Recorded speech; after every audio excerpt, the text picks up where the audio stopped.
guy's like a big deal. I was like, 800 goals is like a lot. Folks, welcome. Go Power Ranger. Sorry. Oh, damn it, Owen. Let's go, Devils! I thought once we got below 5 seconds, maybe we'd be all right, but clearly not. Bye, Mom. Bye, Owen's mom. Yeah, bye, Owen's grandmother. You can't make fun of the Stoma people, Brendan. Why not? Sorry, Dean. I didn't mean to shit on you. Score! I just tuned in. View the first 2 minutes and then shut down your computer. Hey, I heard that. You guys are ridiculous. What do you think, Dean? Let's get her going. What is this, episode 131? I think so. If you say so. All right, episode 131. I mean, folks, welcome to it. Episode 131, that is, of the Bread Loves Hockey podcast. And we expected to have a couple folks here, and they were unfortunately unable to come. And then we reached out to Owen, and he wasn't feeling it, but we are going to hear from him later, so don't worry.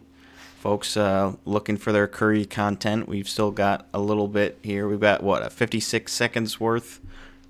Mm-hmm.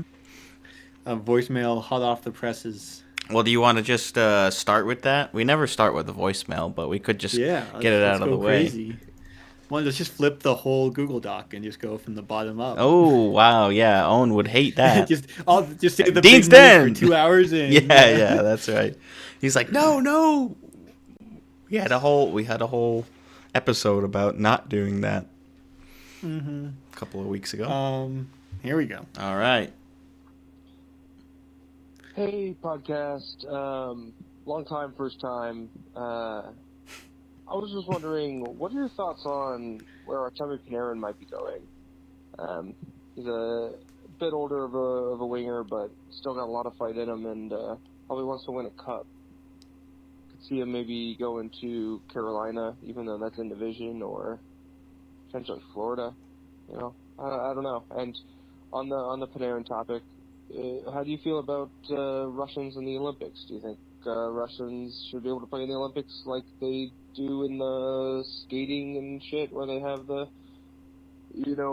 Olympic athletes from Russia? Do you think they should have an Olympic team of athletes from Russia, but that we don't call it Russia, and they get to play the NHL players? Well, let me know what you think. Love you.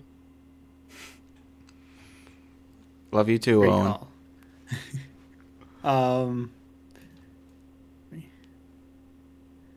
Do you want to start with the potential trades and then talk about Russia?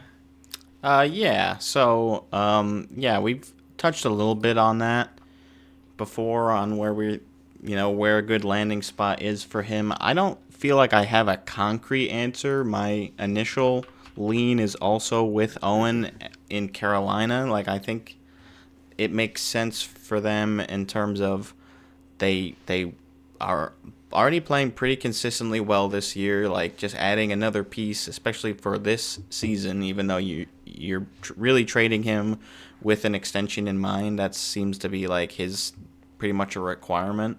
We'll see how much money he actually ends up getting. He's like targeting around $50 million for the total contract, so that might be tough to swing. But they have almost $10 million in cap space, so they could, not necessarily lose a huge piece going the other way to make it work. That's like, I feel like that's the destination that makes the most sense to me as of right now. I also feel like Carolina is one of those teams that has been trying to get a superstar. I mean, they got Rantanen and it didn't work out, but Panarin's not quite on that level, but it's like the same thing. They're, like you said, like one more big piece like that, just a forward that can put the puck in the net, Yeah. But Owen also mentioned Florida, and I heard Elliot Friedman talking about that as well, where like they would probably be interested, especially depending on what other injuries they have, like if they can do some LTIR stuff, and then or give Panarin a contract similar to what they did with Marchand, where you kind of say, if you want $50 million, we'll get you that money, but it's up to us how we give it to you, whether it's like a longer term, like an 8-year deal or something, lower AAV, yeah, something like that. And again, it's like a tax-free state, which helps. And then the other team that's still on my mind is Colorado, but that's more just again, being local here and like hearing more. And we talked about it last week with Panarin being out the same night as Ross Colton, and it's like, oh, is that for a trade? And I guess nothing's really come from that. But Yeah. like I feel like Colorado is they're having an incredible year. They've had a couple not so great games as of late, but they're still like way miles above everyone else in the standing. Yeah. So you're definitely buying at the deadline, like at the point of mortgaging your future, trying to win the cup. So they would Absolutely be on my radar as well. Yeah. Yeah, I mean, one thing that's tough about trading for him and knowing that he wants an extension, and at least, we have a ballpark about the type of money, which will obviously dictate your AAV or your AAV and your years, is just like, because he's older, it doesn't necessarily make sense for a team that's like up and coming, like a younger team that's looking for a playoff push, and like, because they might not really fit in with their timeline. I mean, maybe he's probably got at least a couple more seasons worth of pretty solid production left in him. But yeah, you want to be mindful of that before, like, yeah, okay, just for this one season, we're gonna sign him to a 6-year deal at like, $9 million or whatever it is. Like at his age, it's like I don't know if I necessarily want to dole out a big, long contract for Panarin. Did Panarin specify he didn't want to be a rental? Like whatever team signed him, he wanted a contract? That's the indication I've gotten from like his agent, and just other rumblings. Did he specify anything about like a no move clause too? Because I wonder if like, what if Colorado trades for him, for example, and they see him as a rental, but they sign him long term, knowing that they could then trade him in the offseason? Yeah, like, or does Panarin want the contract, and like, does he just want the security of the money and being in the league, or does he want to stay in one spot? Because like otherwise he could be kind of essentially a rental for a team, but they're just signing long term, knowing that it's not going to be their problem, and someone will want him in the off season. Yeah, I think he probably would want a no move or a no trade clause, since he has, I believe it's a full no move right now with the Rangers. So obviously he's dictating the destination in this particular case. I think he would probably want to have that in the, it would be tough to go back to not having one maybe. And I mean, it's probably a little bit of like a power play by him and his agent, where it's like, look, we want the team who trades for me to commit to me, like, know that there's a bunch of other teams that want my services, at least for this upcoming season, but are you going to be the one team that says we are committing to Artemi Panarin? We're going to make sure that we keep you here for however long the contract is. Like, I think as push comes to shove, and maybe because of that, we don't get to see anything materialize by tomorrow, which is our Olympic roster freeze, and it pushes into March for the March 6th deadline. Like, if he really needs something like that, it might, push teams to like the brink where it's like, okay, we'll finally commit, or no, like, look, we're bowing out at this point. Yeah. So yeah, that all still has to play out, and of course, we as fans will really get none of that. We'll just hear about who either won out, or if nothing happens at all, then the Rangers just keep him and lose him for nothing. Like, it's probably not going to happen, but we just get to see the outcome. We'll keep speculating anyway. Yeah, it's fun. It is a full no move clause, by the way, for him. So, I think he'd probably want that, or, I mean, at his age and whatever assumed cap hit it would be if he did get put on waivers, if it was just a no trade, I think nobody would claim him. So I think it would essentially be the same thing. Maybe not. Maybe if he signs a cheap enough AAV deal, somebody, again, we're getting far beyond where we're supposed to be. But let's circle back to the second portion of Owen's voicemail there. So he's asking about the the possibility of having Russian athletes competing at the Olympics, and particularly in hockey. I honestly haven't really thought a ton about it, but I get like where fans, especially fans of the NHL and Russian hockey fans in general, would be like, yeah, we would like to see them. It does definitely feel like a little bit of a vacuum in terms of like, oh yeah, there's this one group that has some pretty good players that play in the National Hockey League that we're not talking about them going and playing with everybody else in the best of the best. So that part of it is tough. Yeah, like the hockey fan in me would be like, oh, I'd love to see Russia play. Yeah, because But like, as a hockey viewing like spectator, like I'm not really considering the political consequences of Russia participating. Like it's not really I'm literally just excited to see these athletes who are representing where they're from, compete. Like it's really not.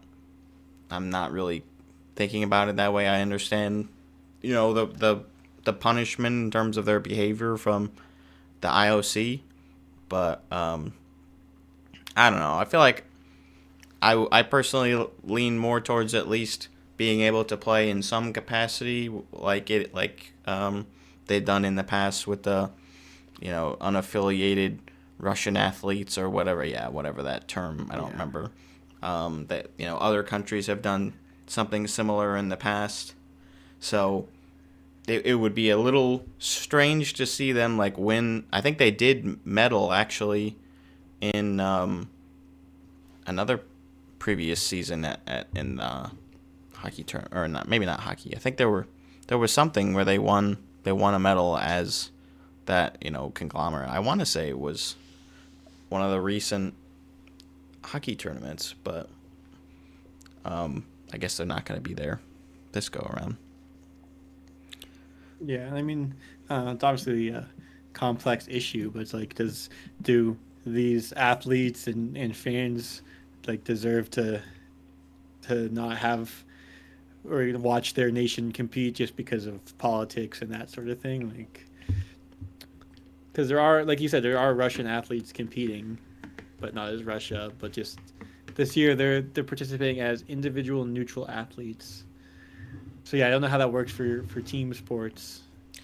And maybe part of it is like maybe some Russian people would not support the athletes that would play as neutral athletes or whatever, because they feel like it's disrespectful towards their country. Like I'm not sure. Again, just speculation there, but maybe that's part of it. Either way, the IOC has not given them the opportunity to do that. It sounds like in this tournament. And I don't know, which sect of the IOC really had a decision in that, and like how much the other groups of the other participating nations, like USA Hockey and team and Canada's team and all that, like had influence on whether or not they felt that Russia was deserving a team. Like I don't know that. So it's tough to say. So obviously they had been banned in the past for like the whole doping scandal, but then they're banned in 2024 because of the invasion into Ukraine. But it's like, who's deciding? I guess it's the IOC, like you said, but like, who makes these decisions where it's like, we don't like what you're doing in the world, which in this case, valid, what Russia's doing, but it's like, you can't play in our games because we don't like what you do as a country. It just seems kind of like, I don't even know how to describe it. Like, it's not the power play that's gonna get them to stop, committing war crimes and stuff. Like, it's not like, oh, the Olympics are not gonna let our athletes participate. Like, okay, I guess we'll just, bend to whatever the United Nations wants. And it's like, come on, like, it's But at a the same small time, it does price feel to weird, pay. like rooting for a team from a country where you're like, I don't like that country. But like, how many people actually like what the the U.S. politics are today? And I'm still gonna root for that team. Yeah. I don't know. Yeah, I Like I mean, said, it's complicated. like, yeah, I'm not saying that the U.S. is doing the same thing as No. Russia's doing, but internally we've got some struggles, for sure. But yeah, anyways, overall, it's disappointing. I don't know necessarily which country you would also have to bump out in order to let the Russian athletes in, and maybe that's a factor. Like, we feel like France's recent play has earned them a spot, or we want to make sure Italy gets to participate since they're hosting. I also don't know how that works. Like, I assume that the hosts can choose, no matter what, like a certain number of sports that they have like in the main group or whatever. I don't know. Yeah. I'm not intimately familiar with how the Olympic scheduling and all that works, but that again could be a potential factor there. So yeah, either way, I think we're both still looking forward to watching who is going to be participating. We're very close now to the end of the NHL segment here in February until we resume at the end of February. So the last day of games for the NHL will be the 5th, and then we resume the 27th, I believe. No, the 25th. So, yeah, it's a solid 3 weeks. So we'll see what we're going to be discussing here as well, because it'll be mostly Olympic hockey and PWHL, although that's also in pause. So there's no games to be discussing there. It's our first Olympic break as a podcast. Yeah, we are in uncharted territories here. I mean, we obviously talk about hockey in the summertime when literally zero is going on. I think So we'll be okay. I think in that sense, we have more to go off of than we normally do. I mean, we don't have off-season discussions necessarily, but we can just do playoff stuff instead. We're fine. Yeah, I just wonder how many games I'll actually be able to watch with the time difference. But Yeah, at least, I mean, I know the finals are on the weekend, so. that is true. Then, yeah, I think it'll be tough for me as well to catch a bunch of the group stage games. But yeah, I'll do the best I can. Catch the highlights and I mean, we're very close. Like, I believe the women start playing on the 5th, which is Thursday. So I think the arena is good enough to go.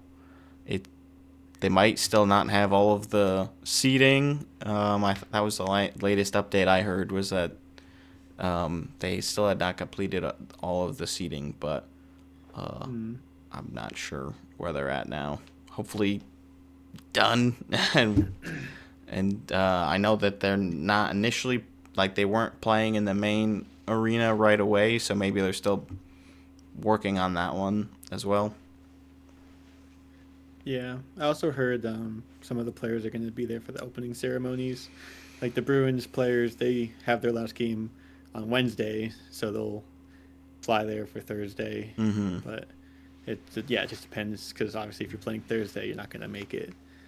But No. Interesting to see. Just seeing my favorite players in the opening ceremony. I mean, it's always cool being like, oh, like I know these big U.S. athletes, but just like, oh, that's a hockey player I watch every other night. Now they're in the Olympics. Yeah. I mean, I unlike you, have been a fan of the sport long enough to have seen the Olympics, but I also wasn't as into it back then. Because what was it, 2014? Yeah, I believe so. Was that Sochi? Yeah, 2014. Yeah. DJ Sochi. That's right. Yeah, I watched the bar down Olympic quiz they just put out today. I think they're doing 3 of them, so that was a fun little recap. But yeah, I've never had the opportunity, so I'm excited for that.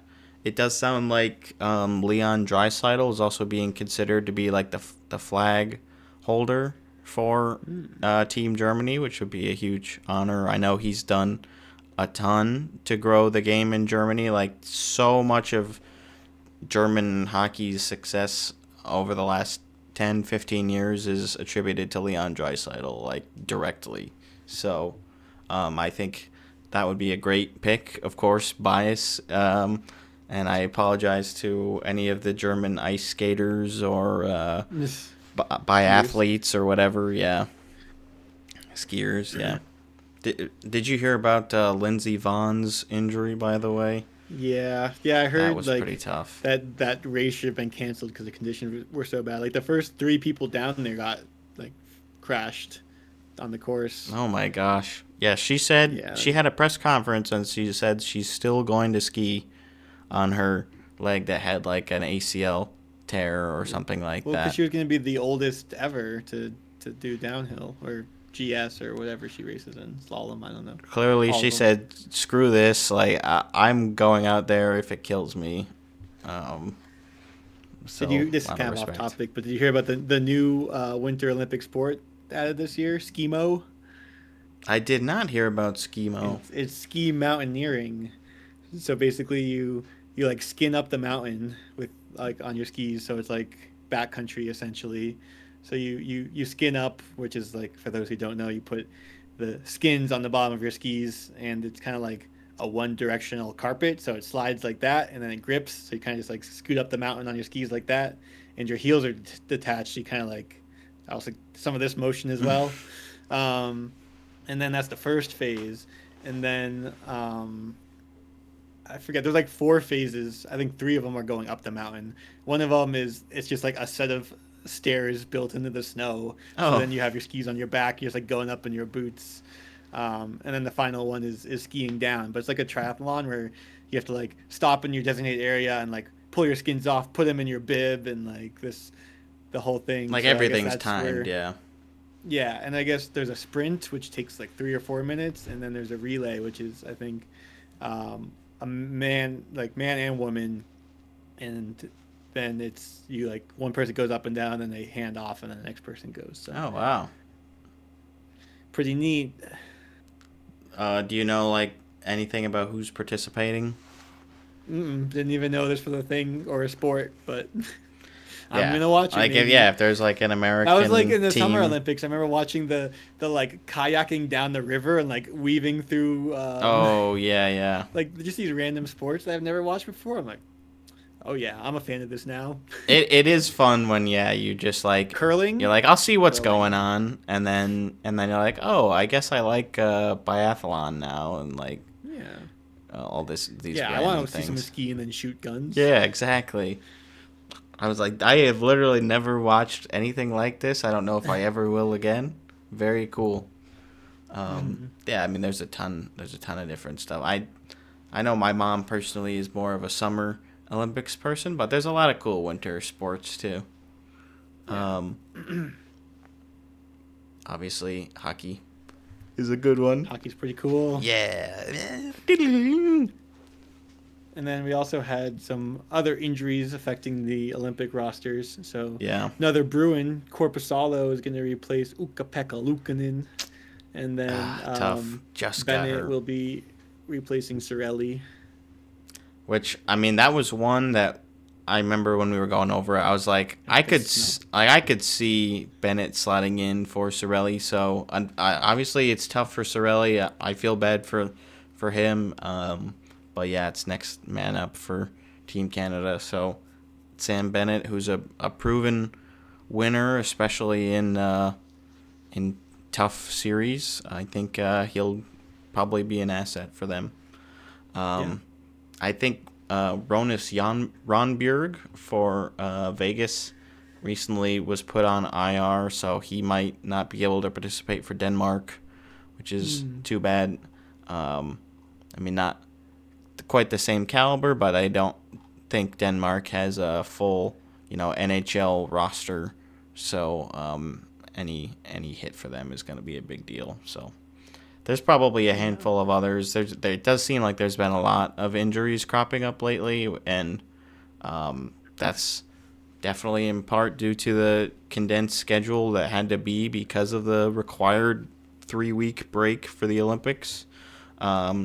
And they haven't, and then they're going to be 84 games next year, so they didn't quite start as early as they're going to be next year. Like, I believe they'll be starting close to September or closer, maybe actually in September, and there'll be less preseason games. So, yeah, it's such a difficult schedule, lots of travel in a short amount of time, and lots of back-to-backs and 3 games in 4 nights kind of thing.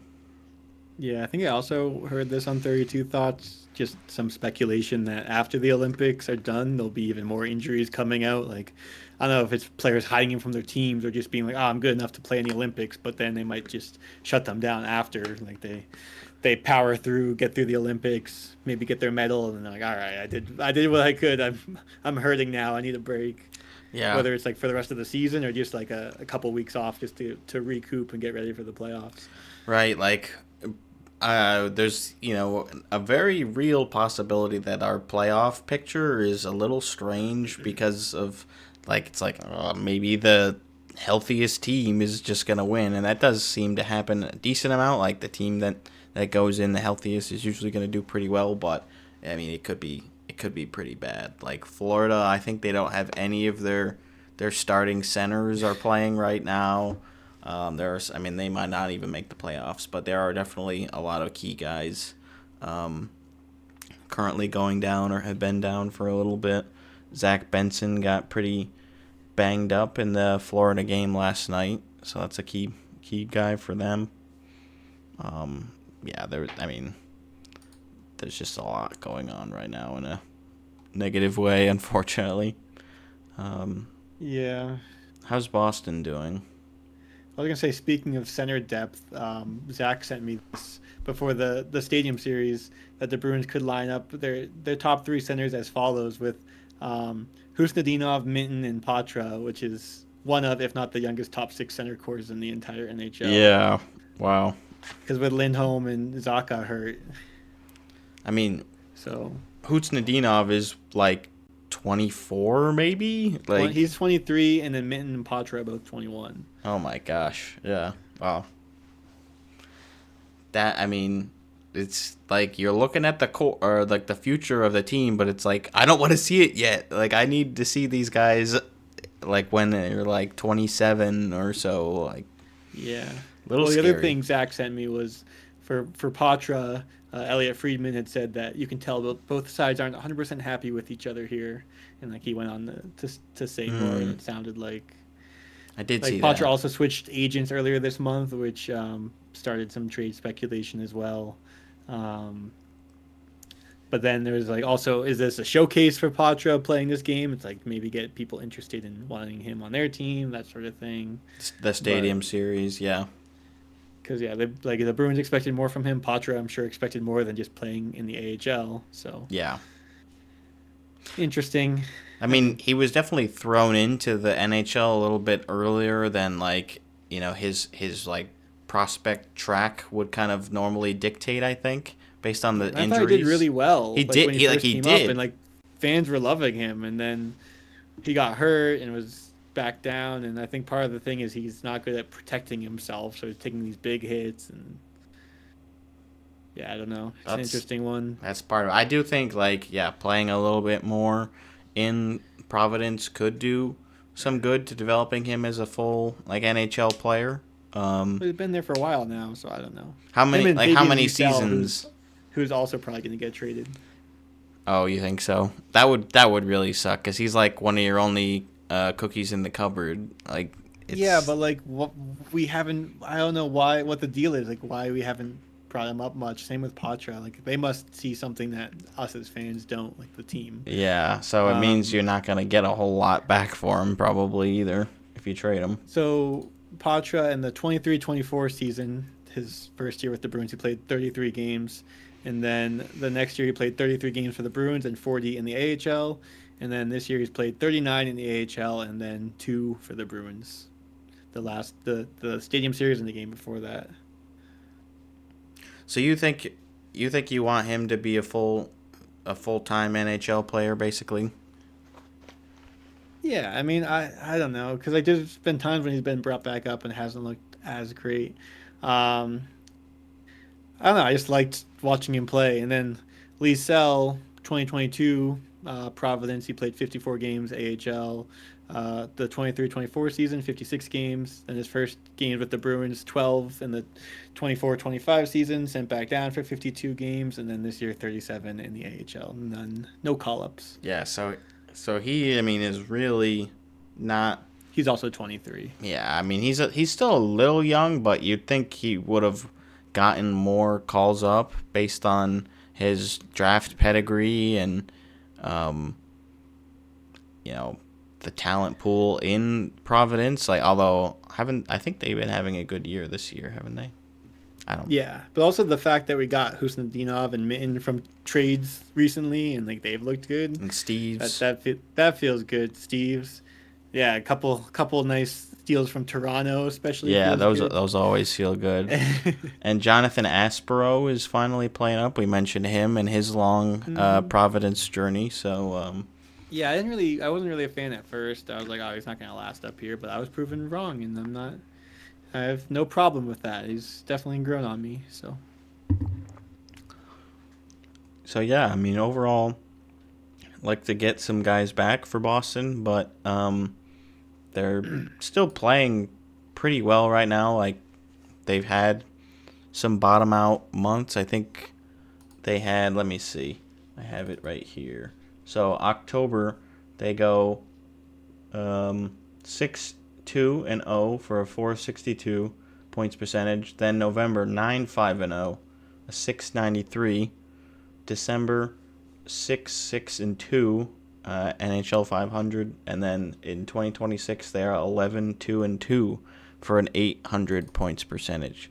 So yeah, they are on the big upswing right now.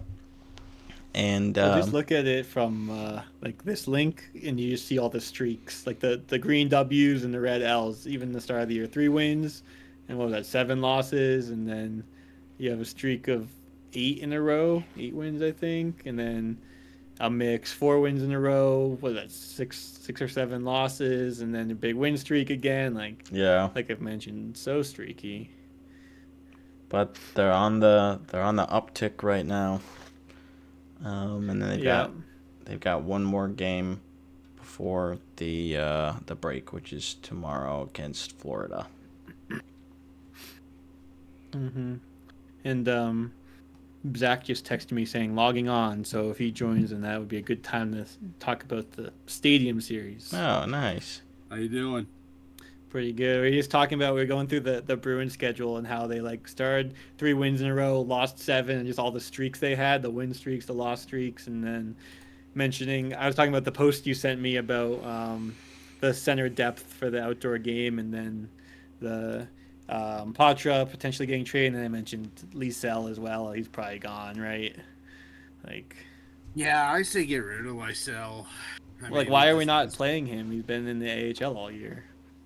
He played some last. He's just not better than the other options that they have. Even though the other options they have are 35. Yeah, I mean, I also mentioned like we got some good prospects in the trades. Like Minton's been good, Husnudino's been good. Yeah, and then Husnudinov was the big sneaky one, honestly, though. Yeah. And Pasta likes playing with them too. I know they haven't been recently, but they had a long stretch where they did, and they were solid through one of their many highs and lows. But he skates well, and he came over good. I think he was a semi-high pick from. I think he came from Minnesota. I think he came in the Brazeau trade. Yeah. Could that be? Yeah, well, it was definitely Minnesota. I'm trying to think if we had another trade in that, but I don't know. It was definitely Brazeau. Yeah. Yeah, I think there was. So, they were playing him on the fourth line there, and then we also started him on the fourth line, and then he got moved up. It's like, oh, maybe he's not meant as a fourth liner.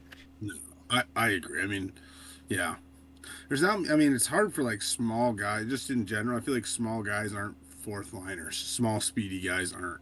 Corrali fits the build a little better. He's not a huge guy, but still, just in general. Mm-hmm. So, what did you think of the Stadium Series game, Zach? Well, I thought it was a pretty cool deal for the most part. The outcome wasn't very cool, but I think they did a good job. They got lucky with the weather. Actually, My dad cold. just yeah, my dad just this is his first winter being a snowbird, so he's down in Florida for the winter, and he was bitching about how cold it was. Like, this isn't what I This moved is- down here for. Like, this is Yeah. exactly why I left. Yeah.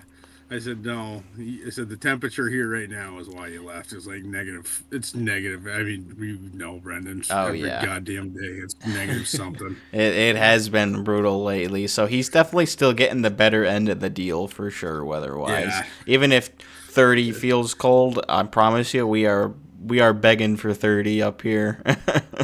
Yeah, exactly. I know. We were pumped this week just to get in the 20. teens, in the low 20s. Yeah.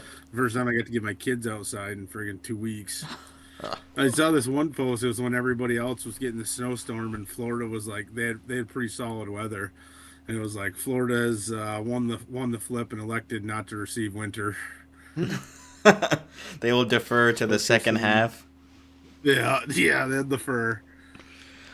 Yeah, but overall it was a cool presentation. They had like the big map and like all of like the little names with like the players and stuff, which was pretty fun. It definitely, I think the overall like vibe of it looked a little bit nicer than the Florida one. The Florida one was a little bit more chaotic, but they did a good job. Obviously, it's a different type of stadium. You're dealing with a huge football stadium versus baseball, so your options are probably a little bit different at each one. They got the pirate ship, so that's always really cool. So yeah, I think overall they did a fun job, and then the player entrances are always fun. Boston's players dressed up as old 1700s Patriots, in honor of their football team, of course, and then the Tampa players dressing up in the full Buccaneers football gear, the creamsicle jerseys too, which I appreciated. And it was pretty funny to see them out there. People were like, "Dude, look at Kucherov! Like, he's probably so confused." He's like, "This is so weird." But they had Baker and Tristan Wirfs, bringing them out, which was pretty fun. They cool. did a lot of things right. I think they learned from the Florida stuff. I mean, that Florida one, I'm not, I usually don't watch the Rangers a ton, and so that's like one of the rare, because they're always blocked out for me. Yep. So like that was one of the rare times. Like my buddy's a diehard Rangers fan, and him and I got to watch together, and I got to see the whole show, and it was pretty bad there. So there was a lot of improvements from a month ago. Yep. But the game itself, I thought it was going very well, and then it was not going well. I mean, I don't even know how long they had a 5-on-3 4D, but it was just hard to watch. Yeah, And like we had like 5 guys in the box. I mean, yeah, there's at least two of them probably shouldn't have been called, and that was just of the 5-on-3s in the second period there. Yeah, and you 5-on-3 yourself to death in any game. If you get scored on a 5-on-3, you usually lose. Yeah, it's tough. That's let alone do it for 6 minutes and give up 2 or 3 or whatever they gave up. Mm-hmm.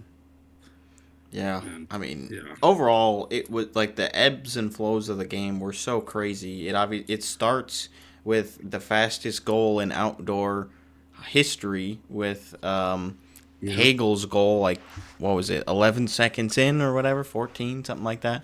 Yeah, that was nuts. I thought it was over right there. So it was like, oh my gosh, Tampa gets off to a huge start. They're in not their own building, but you know what I mean. They're hosting, so that was crazy.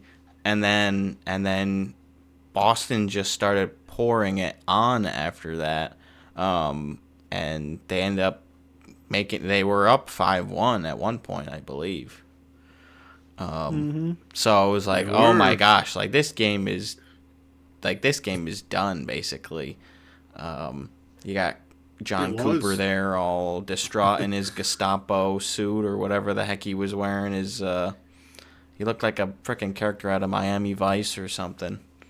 I don't know what the heck. Coop's the man. He was. I like him. He was rocking whatever it was, that white suit. Yeah, I like him. He's a good. I think he's a great coach. A good, Absolutely. good character, good dude, good for the game. Oh, definitely. So yeah, I mean, and the goal scorers are not necessarily who you would have expected either. I was a little upset because I have Pasta on my fantasy team, and he didn't get any points in the game despite Boston scoring 5 goals. Steve scores, Geeky scores, Arvidsson scores on the power play. Patra gets his first for this season, and then Geeky again, and it's like, okay, yeah, we've still got. Granted, there's more than 30 minutes left in the game, but it's like, man, if they're looking this good halfway through, like, they got to be able to close this game out. And then, yeah, Can't like you believe mentioned, Pasta didn't get anything on either of the Geeky goals. me too. I'm like, come on. Oh, he did get an assist on the second Geeky goal. Yeah. I was That a like, nice pass. He also had he scored in overtime too, actually. oh, right. Well, yeah. So, kind of. We'll get there. You can So hear the whistles. yeah, I heard the whistles for sure on the T. I was like, oh You no, did not. I absolutely You could hear did 'em. hear it. That was a friggin' cop car going by It your house. was a weak whistle, but still. I Yeah. saw the arm go up, so I give him credit. The call was made. It was a bad call. It was a soft And it's like call. everyone You kind of make that- stopped playing for a second, and then like, oh, I guess we'll keep going.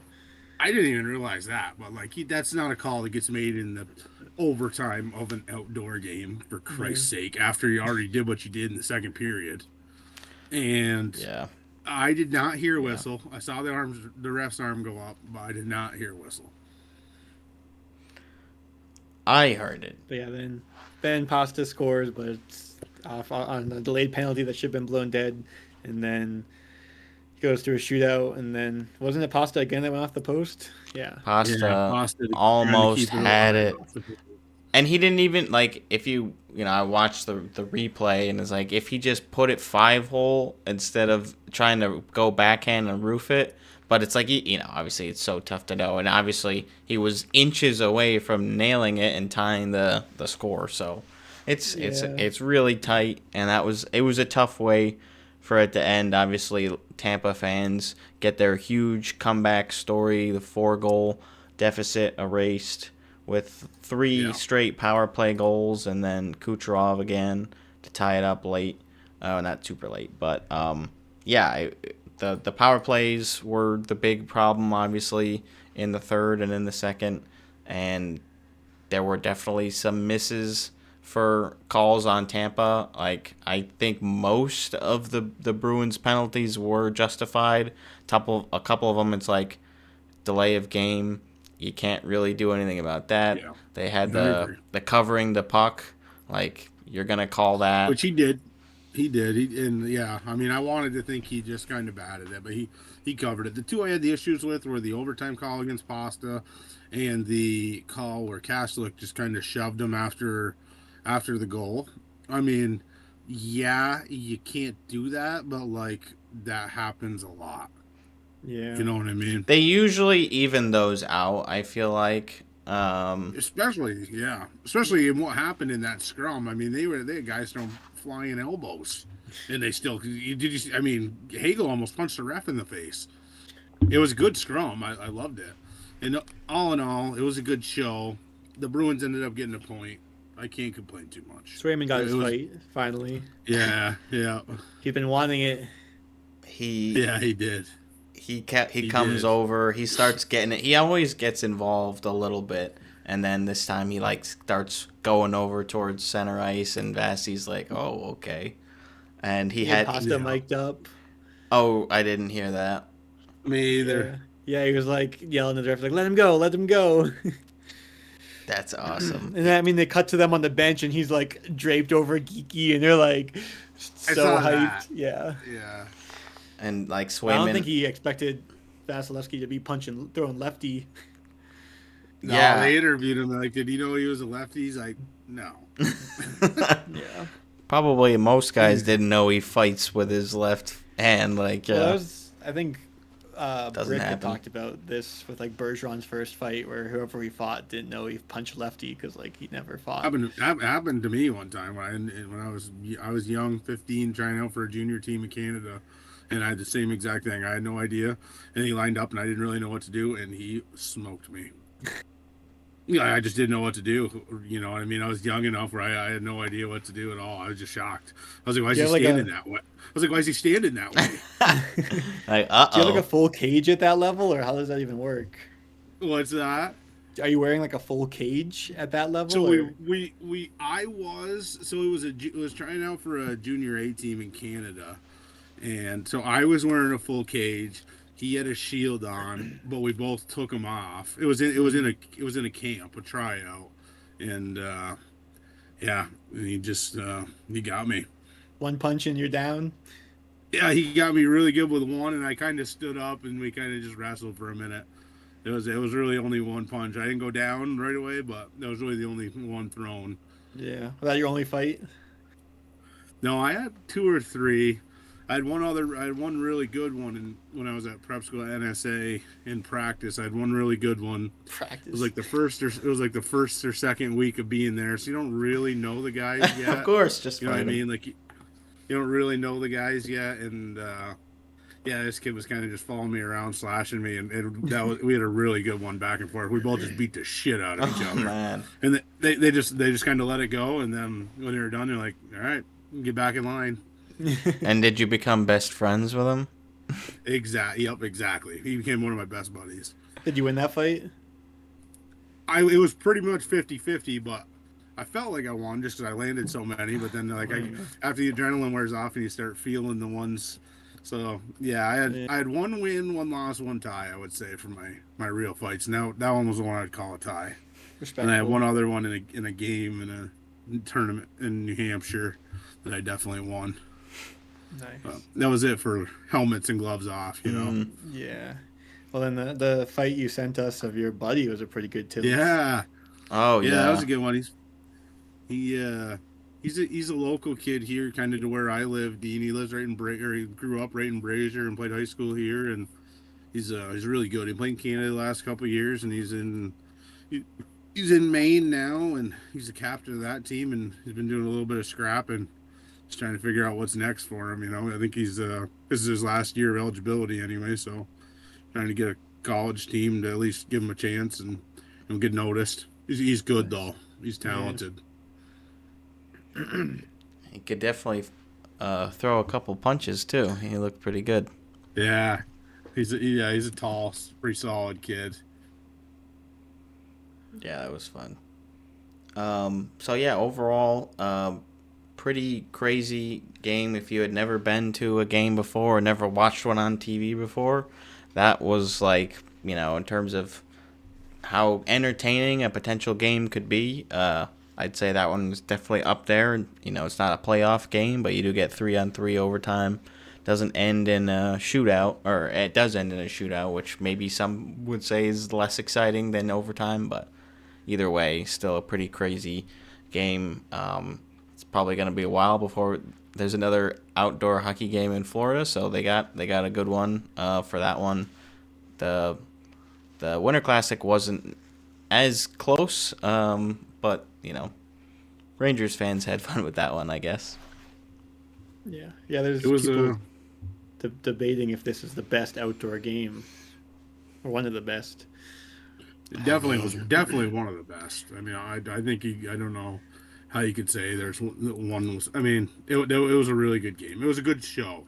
Yeah, It like was a good show. I think it's tough in terms of raw like entertainment factor to really put any other outdoor game above that. I haven't watched all of them. I've watched a good amount, not all, but yeah, I think that one's probably up there, if not the top one.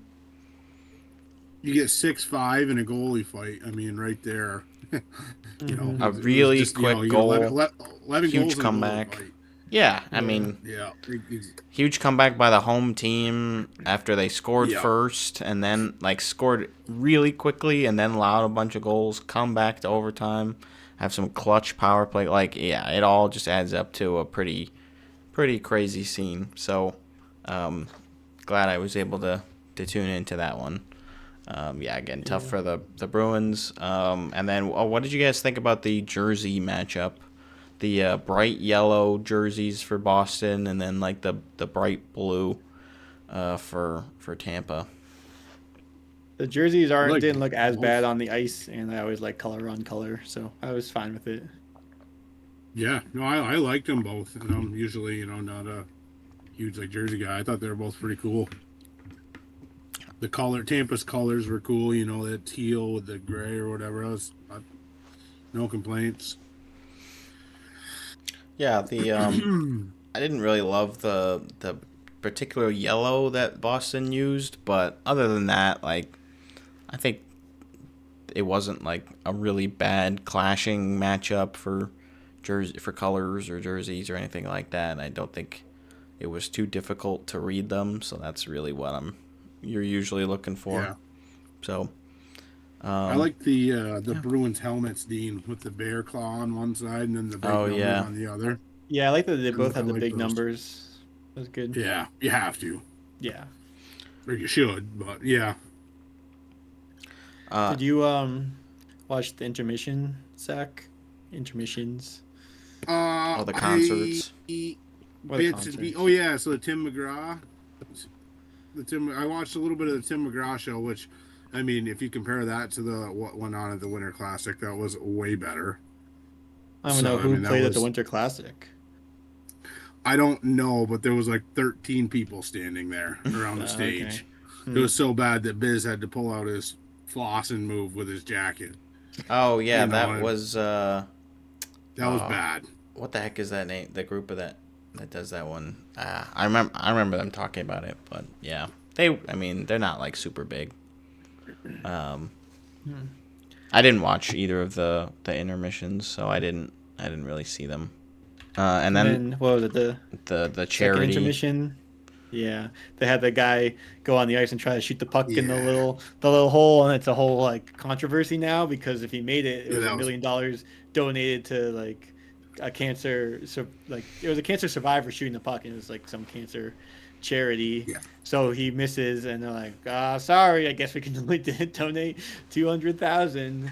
Which is like normally the way that works is for just like a guy that's gonna win the money for themselves. So it's that's one thing, but it's like either just give them all the money, or if you know this is gonna be the case and they're probably not gonna make it, just be like, hey, try for 200,000, and it's like, oh no, you missed, but we're gonna give it to you anyway. Like it's such exactly an easy PR thing to do. They're just very weird. Absolutely butchered it. Yeah. Leave it to the NHL, man. It was really uncomfortable overall to watch. Like, yeah, just like why would you do that? Like an NHL player is not gonna make that shot in 1 or 2 tries. Like, what are you doing? You really think this guy is gonna just randomly make it and then they're just like, oh, okay, this didn't really go how we planned. Like, no shit, it didn't go as you planned. Hey, they gave him 2 tries though. They gave him 2 tries, yeah. Could have given him 20 tries. Did he? I'm sure, yeah. Some people could look into it. Years ago, RA did it, at a Chicago game. Yeah, probably blackout. Yeah, look it up. I think they had all. It was years ago. They had all the Chicklets guys go shoot, and RA somehow makes it. But yeah, that was bad. Yeah, just little strange, but I mean, if you're familiar with the NHL, it's pretty on brand for them that they would find a way to mess up giving a charitable donation. Like they just can't seem to get out of their own way sometimes. Yeah. But you know who was getting out of someone else's way is Patrick Kane passing Mike Modano for the first in points scored by a U.S.-born player in the NHL. Patrick Kane gets it done in Detroit at home. So, yeah, big congratulations to him. There was a whole little, everybody came out on the ice and they had a little pre-made video for him. So, I happened to be watching that game live, and I was like, oh, that's cool. I got to see that. It seemed inevitable for a while, and so he's done that over, what was it, 1,300 or 1,700 points, whatever it was, 1,375, I think. Yeah. No, that's good for him. Absolutely. Record. I mean, that's one that you probably think will be broken, right? I mean, with some of these records you look at, you're like, you just find it hard to even imagine them being broken. And then, that's one that, especially with the influx and the up and coming American hockey, the USA hockey stuff, that's the one you like to think it'll be passed on again. But I think so. Yeah.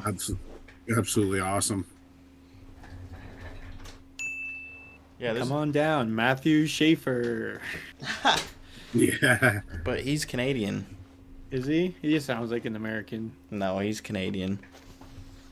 Bummer. I mean, yeah, like Jason it seemed Robertson. like Jason Robertson, sure, or like Austin Matthews at times was like on pace to get pretty close to that. I think he's probably still got a good shot. There's probably other. He's good... washed. Yeah, he's bald now. He can't score. No, I don't know. I think he's still had a pretty good season overall. I don't know if he'll be able to surpass Kane, but he's probably got at least another 10 years in him, I would think. Yeah. So, yeah, it might be a little while before. Like, I don't know who else who's active is very close to passing him. Who was it? Patrick Kane. What you guys said? Who did you say was going to pass him? Oh, Austin Matthews. Oh, yeah. He's a Leaf. He won't do anything. Exactly. Hey, he might not be a Leaf forever. Once Arizona gets their team back, they're going to draft him in the expansion draft. True. That'll be fun. Now, who knows what the heck is going to happen. But there's like maybe Matthew Tkachuk, potentially. There's probably a couple handful of other active players that are, getting close to that. I don't know if they're quite there because he had so many dominant seasons in Chicago, playing with Taves and all that. So you got to have the right mix. I'm trying to look because, Matthews is second. Then John Carlson is only 4 points behind Matthews. Well, I think I'm going to give the edge to Matthews on that one based on place in their respective careers. Yeah, I'm trying to look who's near the top is still kind of young. Clayton Keller has 560 points. I was thinking about him. I don't know if he'll quite get there. Like another 18 or another 800, 900 points might be tough. Yeah. But I guess Nick Schmaltz already 29. Yeah. Well, either way, he's got it for now. So, congrats to him. I thought we had already mentioned this, but maybe we didn't. It wasn't known yet. But yeah, Dallas. We had already known they were hosting the 2027 Stadium Series at AT&T Stadium, and it was recently announced that they will be hosting the Las Vegas Golden Knights. You going?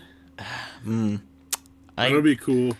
That would be different. I mean, to go to AT&T Stadium, which I've heard is like just such a crazy event space in general. There's so much freaking money pumped into that building.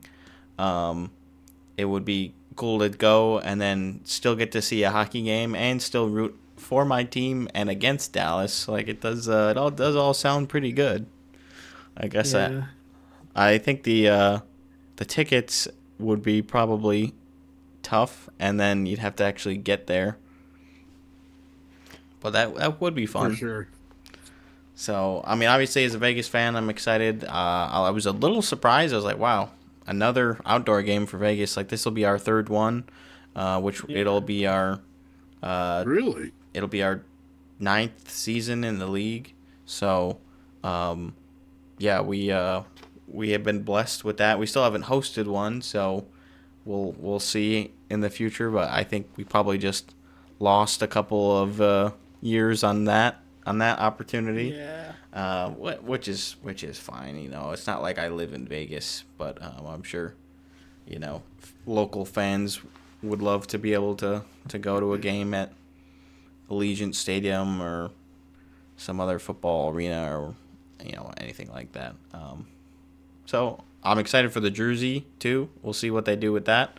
But we have plenty of time to see what both of their jerseys look like. Yeah, that's cool. I guess I didn't realize Vegas had played in 3 of them, or this will be their 3rd. I didn't realize they played in 2 already, to be honest with you. Yeah, because we played in Lake Tahoe, the outdoor games at Lake Tahoe against Colorado. Didn't win that one, and we played Years, against... a long time ago. Yeah, that was in 2020. Jeez. I think it was like November. Yeah, because it was right around Thanksgiving time, and I remember I wasn't able to stay up to see the full game because they moved the start time due to the poor ice conditions. They had to move it to like later in the night, and I was like up so early that morning traveling, and by the time they moved like the game, I got to see maybe the first period, and then I just couldn't stay awake, and I woke up and found out that they lost the game. So I was like, yeah, that's great. It was The Bruins played there too, right, Dean? Didn't they play? Yeah. I was Like gonna the say Flyers. it was February of 2021 because I was in 2021. Mexico. Okay. We- So we must And have the been Bruins- traveling I'm for really something Like else 10 then. years ago. The Bruins did win, I believe. They won like 6-3 or something against Philly, and Pasta. That was the whole Barbie girl celebration with the sunglasses, which he was rocking the sunglasses at the Stadium Series again this year. Well, I was talking to my mom about the outdoor game. I was trying to get home before it started from skiing, and she's like, "What's the big deal about watching an outdoor game on TV?" And I'm like, "Oh, it's the fanfare." I'm like, "The last one in Tahoe, we're still quoting Pasta's interview Yeah, exactly. Yeah, I don't want to miss 5 that. years ago." Right. And then the other Been Vegas. skiing a lot, Dean. Yeah, there's not as much snow. You guys are getting more snow than we are. Whoa. Believe that. I find it hard to believe there's anywhere in the country that gets more snow than I get. We normally get more. Aye, really? Well, in the mountains, Yeah. but Yeah. Yeah, It snows not- here and it's cold, yeah. and I'm It done. was I'm when ready. it was in the 40s in Florida. It was 60 here. Really. It's seen always 60 funny. since fucking July. Living it up. You guys, are you guys pumped for the Olympics? I'm wicked. I'm looking forward to it. Yeah. How's your work schedule? Are you gonna watch games? Do you still get to Yeah. sit in your truck and sit on your iPad all day, or Yeah, I don't leave the house much. I work remote, so I don't leave the house much anymore. I got a pretty you're good setup. golden? Yeah. Exactly. Yeah. So yeah, I mean, I was actually looking at it today. So they play. Correct me if I'm wrong. Don't know if either of you got it in front of you, but they start the 12th. USA does anyway. I think USA is the 12th, the 14th, and the 15th. All 3 p.m. Eastern time games against Latvia. Freaking Germany, easy games, and then gets into the next week. Hopefully, you can get, kind of more prime time. I remember years and years ago. I guess this was a long time ago now, but I'd wake up in the middle of the night to watch them play when they were playing. I don't even remember what Olympics it might have been. It was a long time ago. They'd play 2:00 in the morning. I'd have an alarm set and get up and watch. Yeah.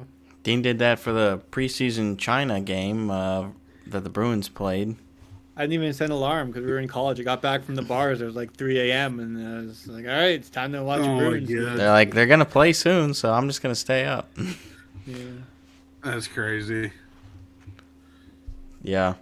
I don't think the schedule will be that bad where, unless like you're trying to watch one of the, like the non-American games, like some of those, especially in the round robin, are probably going to be pretty early for us. So, yeah, I think I won't be able to watch every single game. I'm not even really trying for that, but I am looking forward to it for sure. We did discuss that a bit earlier. We're all very eager and hopefully not too many injuries.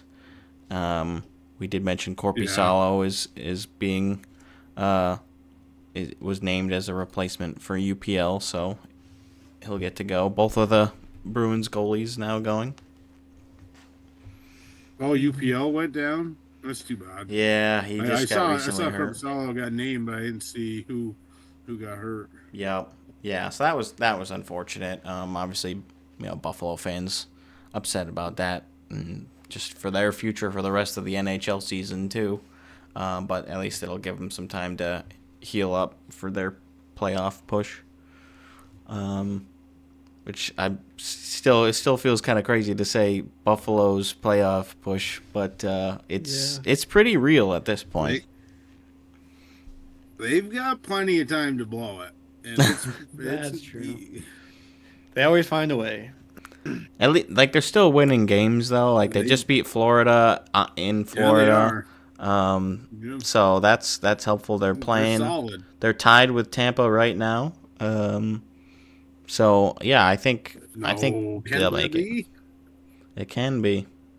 No, they're nowhere near Tampa. No, Tampa's got 74 points. Oh, I mean they're playing tonight right now, and the score is tied 1-1. Okay, that makes more sense. They are not tied in the standings. Tampa. No. I've actually got a little past the cup streak going. I don't think I've had a point in 3 years that we've done it. I've got Tampa and they're up 3 in a row, so we got to keep this going. Yeah, they kept you going with their Stadium Series win. That was actually for you have the the Cup. Bruins too, so it wouldn't have mattered. But... Yeah, I literally haven't looked at it all year, and I looked at it like right before that game. I was like, oh, that's cool. I get a win no matter what. Yeah. Well, do you think the Tampa would keep it longer than the Bruins? If the Bruins had won, Yeah, I would think so. I mean the Bruins got Florida on Wednesday, which they'll lose. So Florida, I can see them beating Florida. Yeah, they're pretty beaten up right now. This is the time to pounce. The Bruins are pretty beaten up too. I don't even fucking Pacha's the number one center. Guy hasn't played. You guys played 2 goddamn games this season. Yeah. Hey, he's scoring in half of them though. Yeah, I'll take that. You're right. 50%. That's right. That's pretty good. He's on pace for 41 this year. Wow. There you go. He might have to play and up his totals in order to reach that with a number of games remaining, but that's all right. Oh yeah, that was if we were playing a full season, we're all fine for that. And did you guys hear about Barry Trotz retiring as general manager? So that was weird. So yeah, he had the announcement. I did kind of listen to the press conference that he had with the owner there and the president. I don't remember their names, but they were there, and so yeah, basically he said they let him know in December that he's going to be retiring at the end of his contract, which is in 26-27, and would potentially retire earlier. He's going to basically stay on in the role as general manager until the replacement is named, and he'll be a part of that process along with other members of the organization. So yeah, he was pretty emotional in parts of the press conference, just talking about how he's it's a tough choice for him to walk away from the game. He wants to be able to spend time with his family, which you don't have that luxury when you're a general manager of a NHL team and you're like hard committed to putting your all into being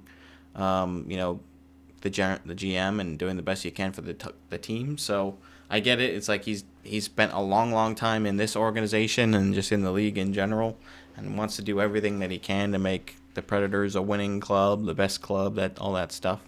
But yeah, ultimately just decided it was the right time for him. So likely what will happen is they'll have a candidate or a replacement named by the time we get towards, June and July.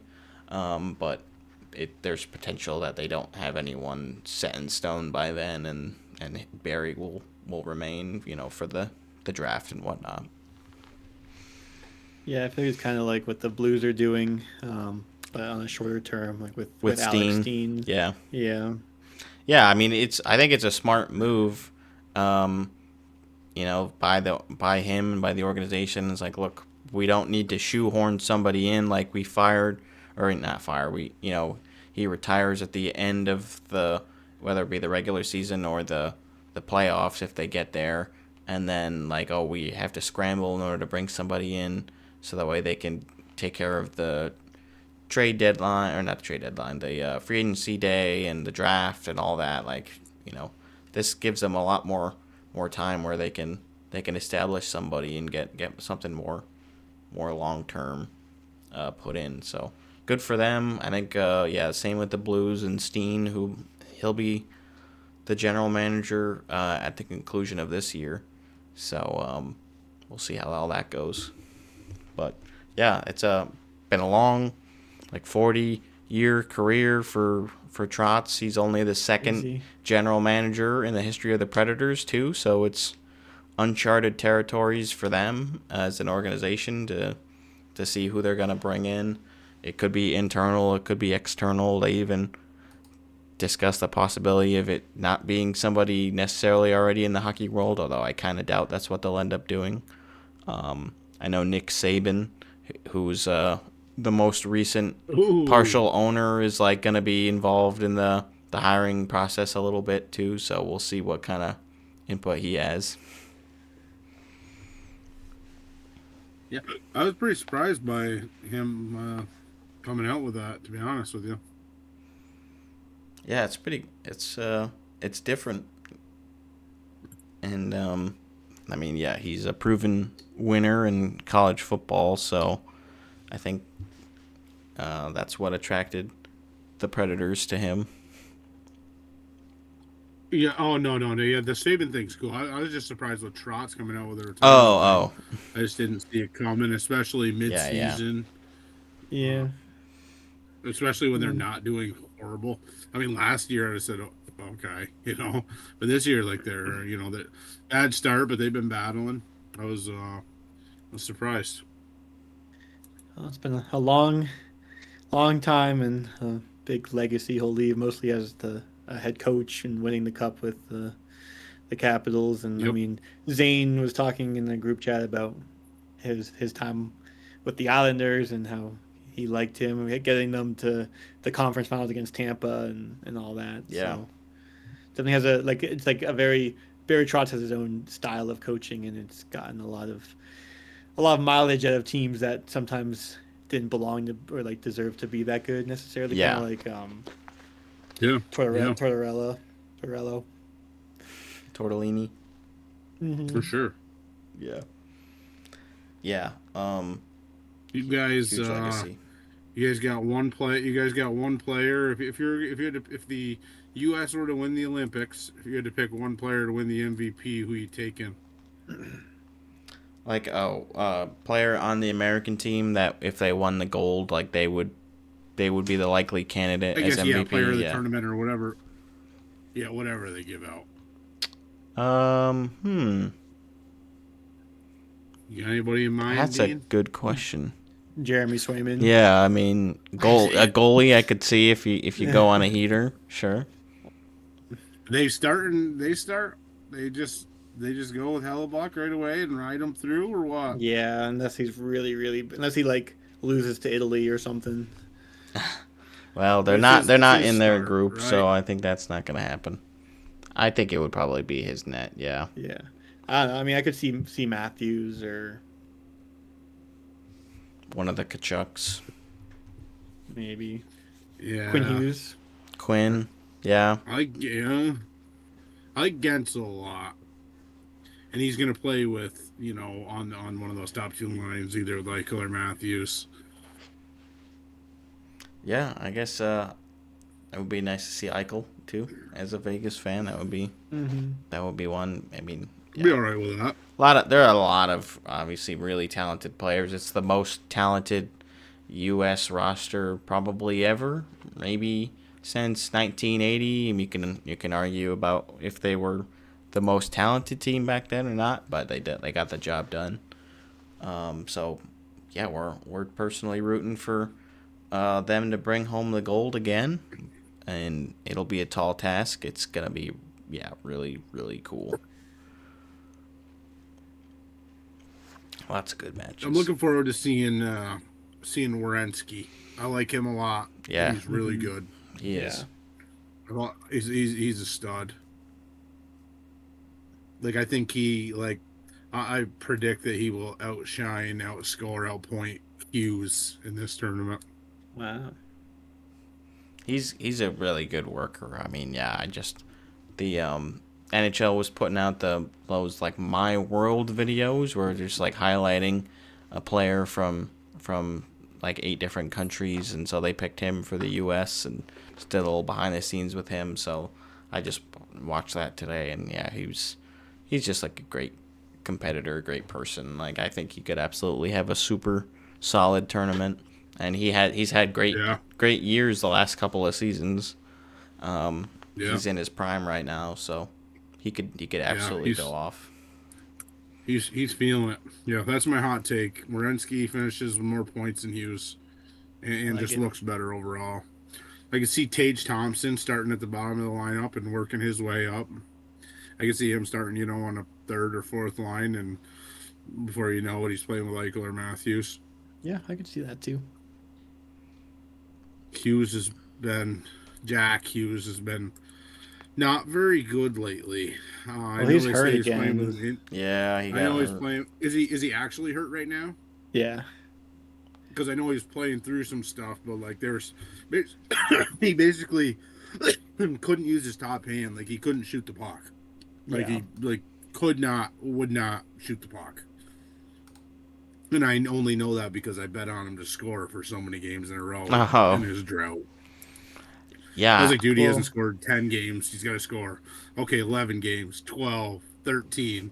Then I finally just, got in like his 14th game where he hadn't had a goal. He gets one.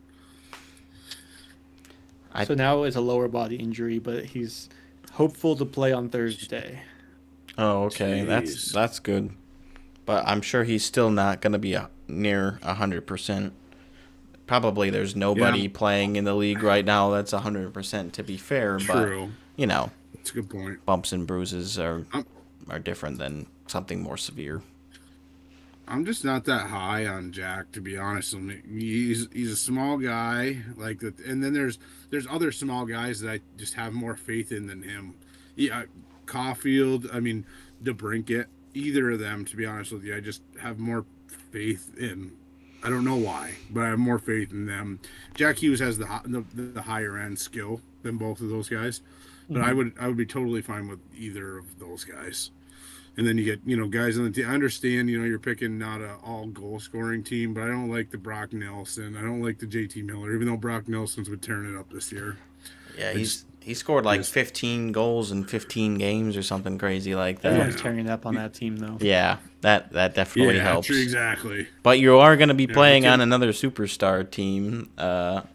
So it's like, hey, if that's working, like we'll take a little bit more of that. I don't know. We'll see. True. We will see. No, I'm excited for it though.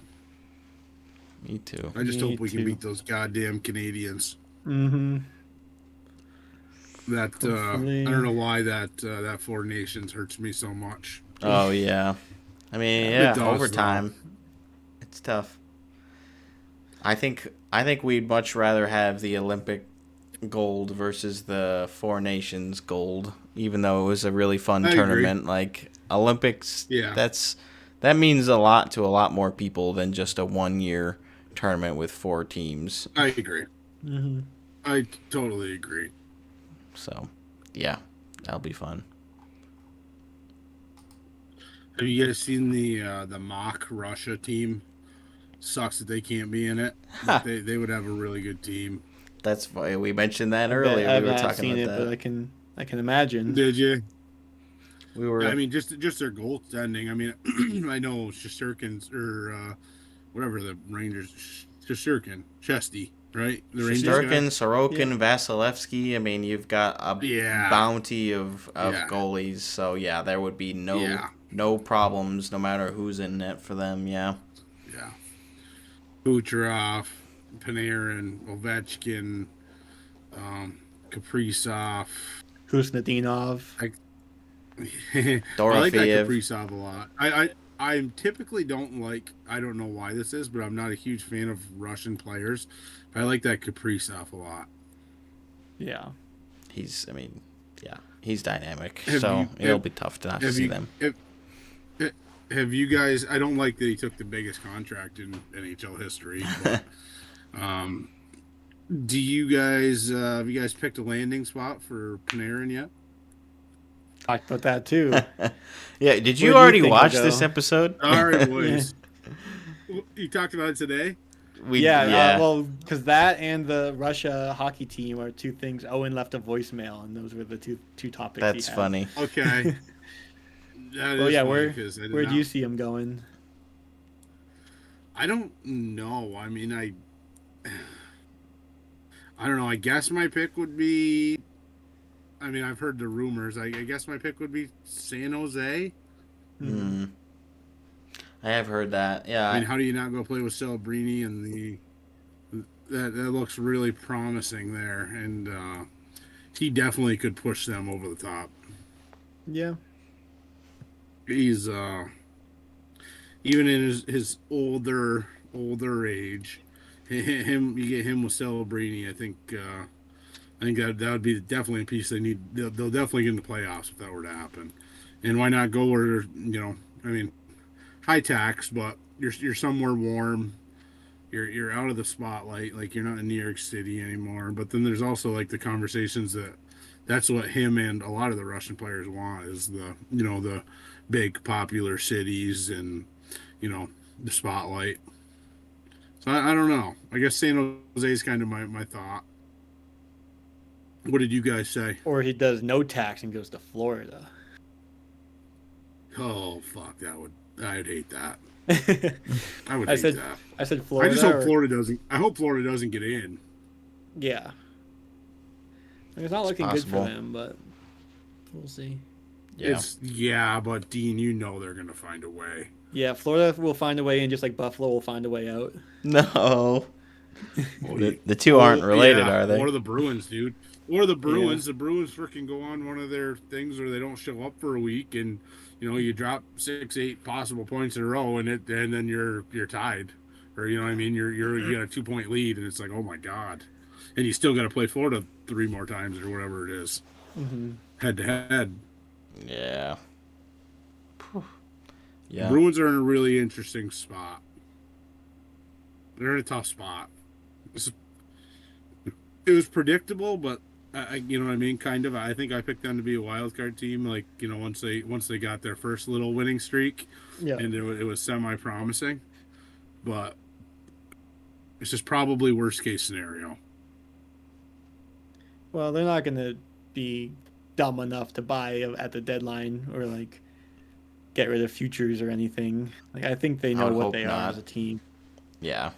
I know, but then you're still picking wherever it is that you're picking. We get Toronto's pick. That'll be a good one. Yeah. We'll see what happens there. That'll be definitely probably the biggest thing to keep an eye on. Yeah. That is something to look forward to every time they lose. You're like, oh, yes. Just don't lose too much. Don't fully tank. It's top 5 protected. Top 5. Okay, right, yeah. You want the sweet spot. Give me a 6. Give me a 6, please. Thank you. Yeah. Yeah. What do you think? You guys want to do Dean's Den, or do you? Oh yeah, we have this here too. Yeah, one more quick news thing, and then we can do Dean's Den. So the Flyers GM Daniel Briere met with the media today and talked about the Michkov Tocchet situation. I'm not going to read the whole thing, but basically, he said Michkov isn't going anywhere. But there had been like some issues with him showing up after the offseason, not like really in shape, and then also showing up late to what was it like? I'm trying to see here. Practice or something. Russians, man. I'm trying to tell you. I don't know if it was a practice or like you. I don't know, some thing that he should. Doesn't matter what it is. Yeah. Early's on time. Mm-hmm. I feel like that just, I don't know. It goes back to the Russian thing for me. Yeah, but basically they're just trying to like be like, yeah, we're just gonna put that in the past and we want to keep him. And in the future, if he keeps doing this stuff, it'll be a problem. But like people were commenting saying how like if your GM is meeting with the media to address a relationship between your head coach and the players, it's normally not a good sign. So we'll see where it goes. But from what was said, it sounds like it's gonna be okay. So I mean, yeah, you think like if push comes to shove, the loyalty by the Flyers is gonna be with Michkov or with Tocchet. Like I think I think they probably pick Michkov. That's what it sounds like. Briere is saying like he's the future of the team. Like even if you like Tocchet, it's like look, we believe in this player. We've seen what he can do at his best, and if he knows going into next year that it's not gonna be acceptable to show up like with a half-assed off season, like you'd hope that this would be the wake-up call he needs, and he would be a better player next. At this point, we're looking towards next season. Like I don't know. I feel like if they really needed to, and it was a problem like going into next year or whatever, that they would let Tocchet go before they tried trading Michkov. It doesn't really sound like a Tocchet problem though. It sounds like Michkov isn't just not putting in a full effort. He's just kind of showing up and trying to play hockey, but not putting in the work to be a professional hockey player. Yeah, so maybe he turns it around, man. and that relationship is not a problem anymore. I would probably have to agree, that it's not like Tocchet is singling out Michkov intentionally, like despite him, having his best efforts. Like it doesn't sound like that's been the case. So I get what you're saying with that. Yeah. So time will tell if things change with the relationship, if Michkov does learn from his mistakes from this year and he's able to develop with the Flyers and become a really solid player for them, or if he ends up being one of those players, it's like, remember all of the talent that he had and like the potential as a player, and it just didn't pan out because he just didn't want it enough, didn't work hard enough at it. Those are always tough stories, for sure. It's like, man, what could have been with that guy? And time will tell what kind of story it is. Well, it's funny because when you mentioned that, the first person that came to mind was Nail Yakupov, who also is a Russian. Yeah. Slightly higher draft pedigree at first overall for him, but essentially, there were thoughts where, depending on the political climate, Michkov could have been as high as number 1 in that draft or around there. Maybe not as we got closer to the draft, it was probably like he would go at highest 2 or 3, but still had the talent to be on par with him. And I think he already looks better than what Nail Yakupov ended up, blossoming into in the NHL, unfortunately. Mm-hmm. But luckily for Edmonton, they got another couple cracks at it, didn't they? And they nailed one of them. That was an easy one. Yeah. Everybody was trying to get that Buffalo, poor guys. But he could have been there. He could have ruined that. They would have ruined him. Yeah. Edmonton has. Oh my gosh. Yeah, that would have been. I think it would be tough to do that. Yeah. All right. What's your Dean's Den thing? I haven't seen this yet. Oh, it's you ever seen one? It's where you can make fun of how bad I am at hockey and tell me how you would have done better. Okay. But we're actually gonna start this one off a little differently. So I showed up to the rink, and normally there's a a game going on before, but there was the ice was already zambonied and no one was out there, and we later found out there was a brawl in the game before. So keeping with the fighting theme from today's episode, so I figured I'd feature this good little tilt. So this is not your game. This is the game beforehand. No, this is the game before, a nice little beer league brawl. So what happened was, this starts right after a goal got scored, and then someone who scored, the puck came back out, and they pushed it back into the net, and they didn't like that. Oh, also the mic on this rink sucks, but I figured I'd keep the sound just because you can still kind of hear the background noise, so just deal with it, I guess. Okay.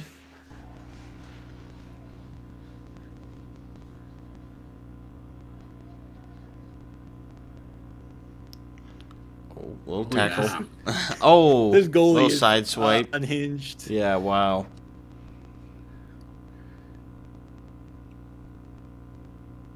Yeah, things are getting. These a are little teams you scrappy. play, Dean? No, I think this is up a division. Okay. I don't recognize either of the jerseys. That guy's just Oh, yeah. wailing They're him. going- Wow. And it's funny because obviously the refs aren't going to do anything. They're just going to watch and be like, all right, well, you're all kicked out. Yeah. So yeah, this game ended here. They're like everyone off the ice. Game over. Really? Yeah, that's it. 4 minutes into the second, it looks like. Jeez. Like, oh, so This we dude's leaving. so we this get dude's extra like, I'm practice. outta Oh, and then so you know how the auto tracks motion. This was one of my favorite parts. Oh. the camera dramatically follows the helmet, zooms out, cuts back. Actually, I lied. This is my favorite part.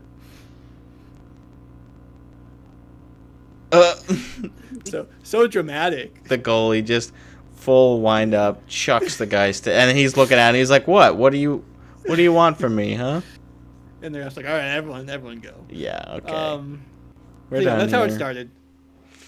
And then our game. So this was the week that had been advertised: Ice Monkeys versus the Ice Dogs, two of the top teams. Oh boy. Sold out. And sold out. Yeah, as you can tell by the crowd there, we got 3 fans. It looks like tonight. Yeah. We won 7-1. Whoa. I got the game-winning goal number 2, and also goal number Diener. 4. 2-goal night. Let's go. Clicks for Diener. So here's goal number 1. Like GWG. GWG. Nice little pass. Cut to the middle. Oh, force it through the middle, squeaks through, and just bottom right. That's all you got to do. Let's go. And then second one, get it in deep. Float towards the middle. Chuck it on net. Rebound goes through our other winger. And then this was a goal where I feel like when I started playing beer league, I probably wouldn't have scored this because there's people in front of me, and I probably would have panicked and not lifted the puck. But it's crazy, just after playing for a couple years, I'm like, oh, I can just easily lift this and just throw it in the basically empty net. Yeah, that's what you want to be able to do. Yeah. Oh, and then also these guys, there were a couple of the defenders just cross-checking and slashing, and then this is me on the power play getting bodied, and it's subtle enough where they don't call anything because he makes it look like you're just kind of in the same space, but so I'm looking towards the pass, and then he just skates over and just lowers out his shoulder. Jeez. Do you wear full gear, Dean? Yeah, but honestly, when I don't know how this happened, but I landed on my elbow, and I don't know if my pad shifted, but I landed on my elbow. Yeah. Oh yeah. I Ouch. don't know how that happened, but What mostly league is this? unscathed. Are you C or? so there's A or 5 divisions, and this is Division 4. Okay. Second lowest, and then we have so I'm playing. I have a Tuesday night league too, so I'm playing tonight, and that's a Division 3. Can you hang in that one? Yeah, I feel like that's my level. I feel like Yeah. it's a You guys, good, you got to come good see some of the challenge. beer league hockey around here. Yeah. You think it's fucking Clarkson versus St. Lawrence on Tuesday night? Oh really? Once I know, It's it's it's crazy pretty how good good. it is. It's pretty good. It's pretty good. But so now the schedule's all funky. So we actually have the next 2 weeks off because we have 2 games in hand Oh, on a wow. couple guys. So some people have played 14 games. One team has played 17.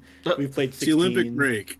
Yeah, so we got an Olympic break too. You want to So we're Cancun? maybe got to play in my other league still though. Yeah. But yeah, so we're in second. We have 23 points in 16 games, but the top team has 23 points in 14 games. So we're hanging around. Had a losing streak going, but we're back with a big win after losing the last 2 and tying the one before that. Yeah.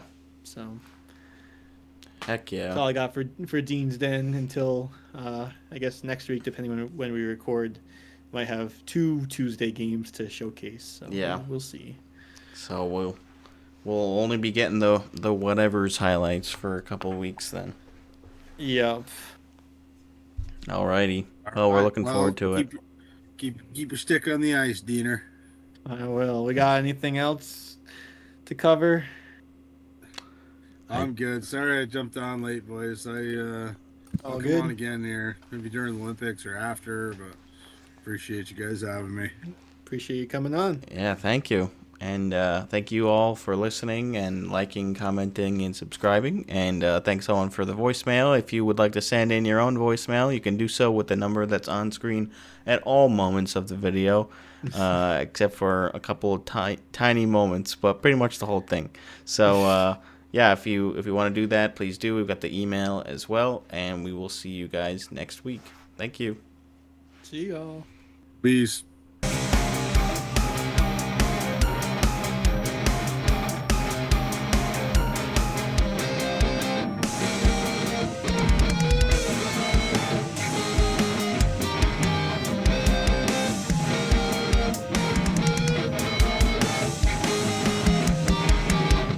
The audience doesn't want to see what I look like without my jerseys on.